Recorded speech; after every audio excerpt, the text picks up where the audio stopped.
In the early 2000s, two farmers in Zimbabwe watched armed men walk onto their land and take it. One was a white commercial farmer named Guy Watson Smith, who had grown tobacco, maize, and paprika on 5,000 hectares in Mashonaland East for decades. The other was a black Zimbabwean named Sifasami Malunga, farming in Matabeleland North. Both lost everything. Both were pushed off land they had built with their own hands. And that single detail, that the so-called white farmerland grab also swallowed black Zimbabweans who stood in the way of politically connected elites, is the first sign that this story is not the simple morality tale most people think it is. Because here's the headline everyone knows. Zimbabwe kicked out its white farmers and the economy collapsed. What follows is usually a highlight reel. Hyperinflation, worthless banknotes, a country that went from Africa's breadbasket to an economic punchline. All of that happened. All of it is true. But the real story is stranger, more self-inflicted, and far from over. 25 years later, the same government that carried out the seizures is now begging the descendants of the farmers it expelled to come back, and quietly courting Donald Trump to make it happen. This is how Zimbabwe destroyed the engine of its own economy, and why it still hasn't figured out how to fix what it broke. To understand why this went so wrong, you have to go back before Zimbabwe was even called Zimbabwe. Under British colonial rule, the Land Apportionment Act of 1930 made it illegal for black Africans to own land outside designated reserves. The best soil, the best rainfall, the best irrigation potential, all of it was legally reserved for white settlers. By the time the country won its independence in 1980, following a brutal 15-year civil war that killed an estimated 30,000 people, the imbalance was staggering. Roughly 4,400 white commercial farmers controlled between 40 and 50% of the country's most fertile land. More than 700,000 black families were crowded onto the remaining communal areas, land that was drier, harder to farm, and chronically overworked. This wasn't a manufactured grievance. It was a map of dispossession stretching back generations, and it sat at the center of the new republic from day one. The government of Robert Mugabe initially tried to fix it the slow way. A willing seller, willing buyer model, buying farms from white owners and resettling black families onto them. It worked, but it worked slowly. Between 1980 and 1987, white-owned land shrank by about 20%. Mugabe considered that nowhere near enough. White farmers, still roughly 2% of the population, controlled an estimated 40% of the country's entire GDP. The math of colonial inequality hadn't actually changed. It had just been repackaged inside a new flag. By the late 1990s, the pressure became impossible to contain, and that's when the story goes from tragedy to self-destruction. In 1997, facing a revolt from the war veterans who had brought his party to power, Mugabe agreed to pay 50,000 of them a one-time cash bonus plus a monthly pension, unbudgeted, announced overnight. The Zimbabwean dollar crashed the same day. Economists later called it the beginning of the fiscal collapse. It was also a preview of a pattern that would define the next decade. Expensive political decisions made under pressure with no plan for how to pay for them. In February 2000, Mugabe put a new constitution to a national vote, including a clause allowing the government to seize white-owned land without compensation. Zimbabweans rejected it at the ballot box. Mugabe didn't accept the answer. What followed was called the Fast-Track Land Reform Program, and it had almost nothing to do with orderly redistribution. War veterans and ruling party supporters invaded farms, armed, organized, and protected by a government that ordered police to stand down and ignored court rulings declaring the occupations illegal. The violence was real, and it had names. David Stevens was tied up, beaten, and shot dead in April 2000. Martin Olds defended his property for 3 hours in a gun battle before his house was burned down around him. Alan Dunn was beaten to death after returning to his farm simply to pay his workers. Between 2000 and 2003, roughly 4,000 white commercial farmers were forcibly removed from land. Some of their families had worked for 3 generations. But, and this is the detail that gets erased from the simple version of this story, the violence didn't stop at the color line.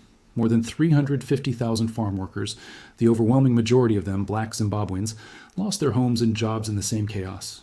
And once the land was seized, most of it didn't go to the landless families who had waited decades for a chance at ownership. It went to Mugabe's political allies. Senior ZANU-PF officials were later arrested for fraud after diverting fertilizer and diesel meant for ordinary resettled farmers. Officially, no family was supposed to receive more than 1 farm under the program. Investigations later found the same well-connected families collecting several. This is where Sifasami Malunga's farm comes back into the picture. His land, like Guy Watson Smith's, was targeted not because of some grand ideological plan, but because it was valuable, and somebody powerful wanted it. The revolution that was supposed to correct a colonial injustice ended up creating a new class of landed elites, and black Zimbabweans without political connections could be pushed aside just as easily as white commercial farmers. Agriculture in Zimbabwe wasn't just soil and rainfall. It was irrigation systems built over decades, credit relationships with banks, export contracts with international buyers, veterinary networks, seasonal financing, and an enormous body of accumulated know-how about exactly how to coax a commercial yield out of a specific patch of ground. You can seize a farm in a week. You cannot seize the expertise required to run it. And so, instead of a transfer of wealth, what Zimbabwe got was a collapse of production. The new landholders, some of them genuine families, finally getting a shot at ownership, some of them political cronies with zero farming background, arrived to find no working capital, no access to credit, no equipment, and no relationships with the buyers who used to purchase their crops. Irrigation systems fell into disrepair, export contracts went unfilled, livestock died, fields went unplanted. The numbers tell the story bluntly. Foreign investment into Zimbabwe collapsed from $444 million in 1998 to just $3.8 million by 2003, essentially wiped out. Tobacco production, the backbone of the country's export earnings, fell from 520 million pounds, harvested by around 8,500 commercial farmers in 2000, to a fraction of that within a few years. Agricultural exports, which had generated between 30 and 50% of the country's foreign currency earnings, dried up. By 2006, humanitarian agencies estimated that between 2.9 and 5 million Zimbabweans needed food assistance to survive, in a country that had spent decades exporting grain to its neighbors. With agricultural exports gone, tax revenue collapsing, and a costly military intervention in the Democratic Republic of Congo draining, the Treasury, spending that was reportedly being hidden from the IMF at a rate of around $25 million a month, Mugabe's government needed money it didn't have. His solution was to print it. His own economic advisors warned him it would end in catastrophe. He printed anyway. Inflation went from double digits to triple to quadruple, and kept climbing past anything in modern economic history. By November 2008, Zimbabwe's monthly inflation rate hit 79.6 billion %. Prices doubled roughly every 24 hours. A person could go to sleep middle class and wake up destitute. Pensioners who had saved responsibly their entire working lives discovered their life savings were worth less than a loaf of bread. The government's answer was to print notes with more zeros, a $100 billion note, a $10 trillion note, and finally the one that became the global symbol of the entire catastrophe, a $100 trillion banknote, worth less than the paper it was printed on. In 2009, Zimbabwe abandoned its own currency entirely, switching to the US dollar and South African rand just to give prices any real meaning again. Unemployment eventually hit an estimated 94%. Doctors, engineers, teachers, and accountants left the country by the millions, hollowing out the civil service and the health system for a generation. Western sanctions, imposed largely in response to the farm violence, cut off access to World Bank and IMF credit lines. Deforestation accelerated as small-scale tobacco farmers, unable to afford coal for curing their crop, turned to firewood instead. An estimated 262,000 hectares of woodland stripped every year. Mugabe blamed sanctions. He blamed Western conspiracies. He blamed everyone except the printing press. In November 2017, after 37 years in power, the military finally removed Mugabe in a coup. His successor, Emerson Mnangagwa, took over a country buried under roughly $21 billion in external debt, most of it in default, cut off from international lending, and sitting on an agricultural sector that had never rebuilt. Mnangagwa branded his new government open for business and quickly identified the one issue that every international creditor kept coming back to: the farmers. In 2020, Zimbabwe signed the Global Compensation Deed, an agreement to pay $3.5 billion to roughly 4,500 odd displaced, mostly white commercial farmers. Crucially, this wasn't compensation for the land itself, which the government still maintains was seized to correct colonial-era injustice and remains non-negotiable. It was compensation only for the improvements: irrigation, systems, dams, buildings, fencing, infrastructure that the farmers had built and the state had inherited for free. Behind the scenes, Zimbabwe also started quietly approving joint ventures, arrangements letting white commercial farmers or outside investors partner with the new black landholders, bringing back capital and expertise the country desperately needed. By 2024, estimates suggest well over 1,000 of these joint ventures had been approved across the country, and on paper, some of it has worked. Tobacco, the crop that once defined the Zimbabwean economy, made a genuine comeback, from around 8,500 mostly commercial growers producing 520 million pounds in 2000 to more than 135,000. Farmers, most of them small scale, producing roughly 660 million pounds by 2023. In 2025, Zimbabwe reported its highest tobacco output in the nation's history, with earnings surpassing $1.2 billion. That sounds like a genuine recovery story, until you look at what's hiding underneath the aggregate number. Production per farmer collapsed. In 2000, roughly 8,500 growers were producing that 520 million pound crop using commercial scale infrastructure, credit lines, and export contracts. Today, it takes more than 135,000 farmers, most of them small scale and without that same infrastructure, to produce only a modest amount more. The volume came back. The efficiency didn't. Zimbabwe rebuilt its tobacco output the hard way through sheer numbers of small growers, not by restoring the commercial scale system that used to generate it far more efficiently. Here's where the story gets genuinely absurd, and where you start to understand why so many displaced farmers remain deeply skeptical. In April 2025, 25 years after the invasions began, Zimbabwe made its first actual payment under the 2020 compensation deed. The total? $3.1 million in cash, alongside roughly $308 million issued in treasury bonds, covering the first 378 of 740 approved claims. The cash portion represented exactly 1% of that first payment batch. The other 99% came as 10-year US dollar denominated bonds carrying a 2% annual coupon. Farmers' representatives were blunt about what that actually means. As one anonymous farmer told the BBC, most farmers won't be around in 10 years' time.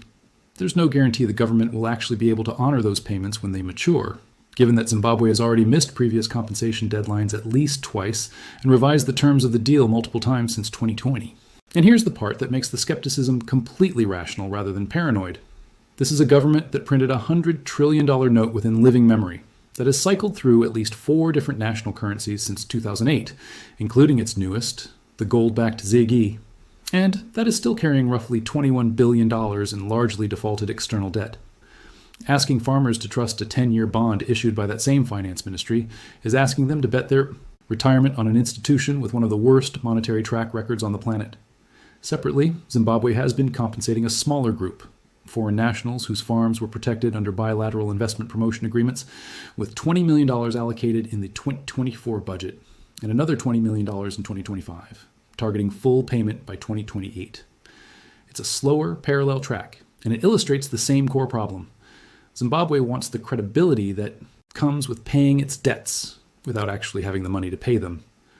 There's also a structural trap baked into the joint venture system that quietly undermines the entire recovery story.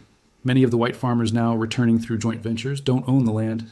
They lease it from the black Zimbabweans who received it during the original reform. A lease can't be used as loan collateral the way owned land can, because it can legally be revoked at any time.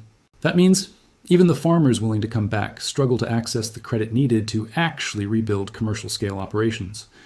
The government simultaneously passed legislation giving black landholders full ownership rights over their plots, while explicitly restricting land transfers to other black Zimbabweans only, a law flagged by legal experts as potentially unconstitutional under Zimbabwe's own 2013 constitution, which guarantees every citizen equal land rights regardless of race. There's one more layer to this story that's unfolded only in the past year, and it explains why Zimbabwe's compensation push has suddenly accelerated. In early 2025, Zimbabwe slashed all tariffs on goods imported from the United States, the only country in the world to do so unilaterally at the time, and began actively courting the Trump administration. Around the same period, President Trump had repeatedly claimed that white farmers across southern Africa were victims of systematic persecution, including unsubstantiated claims of a genocide against white farmers in neighboring South Africa, allegations that independent fact-checkers and South African officials have widely disputed. By early 2026, Zimbabwean white farmers had reportedly hired a U.S. lobbying firm with direct ties to the Trump White House, specifically to press their $3.5 billion compensation claim, hoping to leverage the administration's stated sympathies into real diplomatic pressure on Harare. Whether that's cynical timing or genuine coincidence, the message to the region is unmistakable. In February 2025, the Trump administration cut aid to South Africa directly over its own land expropriation law, and South African officials now openly point to Zimbabwe as the cautionary tale, a fully collapsed economy, decades of sanctions, and a currency graveyard, all stemming from the same core decision: seizing productive land faster than the country could absorb the consequences. South Africa's agricultural exports to the U.S. under its own preferential trade agreement are worth roughly $15 billion a year, dwarfing the aid Washington has already threatened to cut. Pretoria is watching Harari's 25-year hangover very closely, because it's a preview of exactly what's on the table if that relationship sours the same way. So where does that leave Zimbabwe today? The land, in the strict sense the government insists on, was never up for negotiation. And by most measures, well over 200,000 new Zimbabwean farmers now hold land that used to belong to roughly 6,000 white commercial operators, a genuine redistribution of ownership on a scale almost unmatched anywhere in Africa. But ownership without capital, without credit, without secure title, and without the accumulated expertise that took generations to build, turned out to be a very incomplete kind of justice. Production per farmer collapsed even as the number of farmers exploded. Foreign investment evaporated. A currency died, and its replacement is already on its fourth or fifth incarnation. And a quarter century later, the same government that carried out the seizures is now negotiating, missing deadlines, and quietly, hoping an American president's political sympathies might solve the debt problem its own decisions created. Guy Watson Smith and Saifasami Malunga both lost their farms to the same wave of chaos, for the same underlying reason. The rule of law had stopped applying to anyone the state or its allies decided to target. 25 years later, one is possibly owed compensation he may never fully collect, in a currency he doesn't trust. The other story barely makes it into the history at all because it doesn't fit neatly into either side's version of events. That's the part of Zimbabwe's collapse that rarely gets told. It was never simply white farmers versus black Zimbabweans. It was a government that discovered it could take anything from anyone, and then spent 25 years finding out that trust, once destroyed that completely, doesn't come back just because you write someone a bond. If this gave you the fuller picture instead of the highlight reel, subscribe and tell me in the comments. Do you think Zimbabwe's compensation push is a genuine attempt at repair, or just diplomatic theater aimed at unlocking debt relief while the deeper problems stay exactly where they are?